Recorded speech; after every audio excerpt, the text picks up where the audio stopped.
महाराष्ट्र ही संतांची भूमी आहे आणि पंढरपूर हे वारकरी संप्रदायांचे हृदय आहे. दरवर्षी लाखो वारकरी मोठ्या श्रद्धेनं विठ्ठलाच्या दर्शनासाठी येतात. असाच एक वारकरी जो पिढ्यानपिढ्या पंढरीची वारी करत होता, यावेळेस एकादशीच्या मुहूर्तावर पंढरपूरला पोहोचला. मात्र या भेटीत त्याला जे मिळालं त्यानं त्याच्या मनातील भक्तीच्या व्याख्येलाच तडा दिला. हा वारकरी आपल्या प्रवासादरम्यान आधी तुळजापूर आणि कोल्हापूरला गेला. तिथंही त्याला मंदिराच्या पायऱ्यांवर अनेक गरजू, अपंग आणि आजारी लोक मदतीची याचना करताना दिसले. भाविक देवावर सोन्या चांदीचे दागिने आणि पैसे अर्पण करत होते, पण पायथ्याशी असलेल्या जिवंत माणसांकडे मात्र कोणाचंच लक्ष नव्हतं. हे पाहून तो आधीच विचलित झाला होता, पण पंढरपुरात याहीपेक्षा भीषण काहीतरी घडणार होतं. ज्यावेळी तो वारकरी विठ्ठल मंदिराच्या आवारात पोहोचला, तिथं भक्तीचा महासागर उसळला होता. विठ्ठल विठ्ठलच्या जयघोषानं आकाश दुमदुमत होते.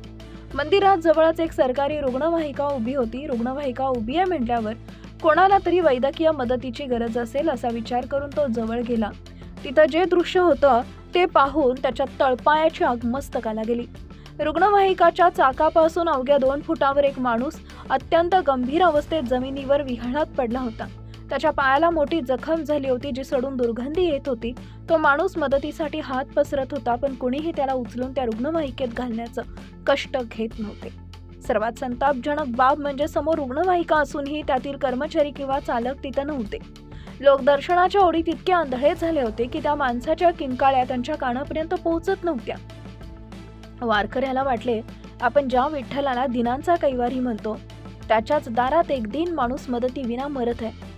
लोक चंद्रभागेत पैसे आणि नारळ अर्पण करतायत, पण समोरच्या जखमेवर मलम लावण्यासाठी कोणाकडे वेळ नव्हता. हे पाहून तो वारकरी इतका व्यथित झाला की त्यानं आपला मोबाईल काढून या घटनेचा व्हिडिओ बनवला. त्यानं जाहीरपणे सांगितलं की जर विठ्ठलाच्या दारात माणुसकी उरली नसेल तर मी पुन्हा कधीही पंढरपूरला येणार नाही. त्याच्या मते दगडी मूर्तीची पूजा करण्यापेक्षा समोरच्या जिवंत देवाची, माणसाची सेवा करणं हीच खरी भक्ती आहे. हा व्हिडिओ सोशल मीडियावर वाऱ्यासारखा व्हायरल झाला. संपूर्ण महाराष्ट्र हळहळला. व्हिडिओच्या माध्यमातून लोकांचा आणि प्रशासनाचा रोष वाढल्यावर यंत्रणेला जाग आली. प्रशासनानं तातडीनं त्या जखमी माणसाला रुग्णालयात दाखल केले आणि त्याच्यावर उपचार सुरू केले.